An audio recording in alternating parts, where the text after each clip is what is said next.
अल्हम्दुलिल्लाह रब्बिल आलमीन अस्सलातु वस्सलामु अलैका या रसूलल करीम अम्मा बाद फ़ाउज़ बिल्लाहि मिनश शैतानिर रजीम बिस्मिल्लाहिर रहमानिर रहीम। नाज़रीन इकराम, दोस्तों, बुजुर्गों, मेरी बहनों, छोटे बच्चों, अस्सलामु अलैकुम व रहमतुल्लाहि व बरकातुहू। उम्मीद है आप सब खैरियत से होंगे।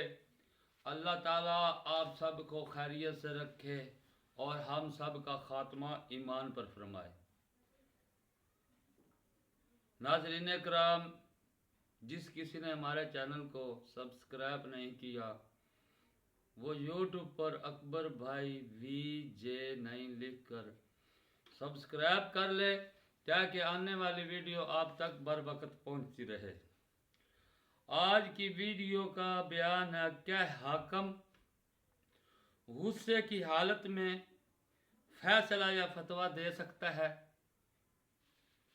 हजरत अब्दुर्रहमान बिन अबू बकर ने कहा कि हजरत अबू बकर रज़ियल्लाहु अन्हु ने अपने बेटे को लिखा, यानी कि हजरत अबू बकर रज़ियल्लाहु अन्हु ने अपने बेटे को लिखा। वो किसी इलाके में लगे हुए थे, बुस्तान में थे कि गुस्से की हालत में दो शख्सों के दरमियान फैसला न करना कि मैंने नबी सल्लल्लाहु अलैहि वसल्लम से सुना है कि आप सल्लल्लाहु अलैहि वसल्लम ने फरमाया, आप सल्लल्लाहु अलैहि वसल्लम फरमाते थे कि कोई हाकम गुस्से की हालत में फैसला या फतवा न दे या यानी कि दो लोगों के दरमियान फैसला न करे, यानी कि हाकम है या कोई बादशाह या कुछ भी, वो गुस्से की हालत में दो लोगों के दरमियान फैसला नहीं कर सकता,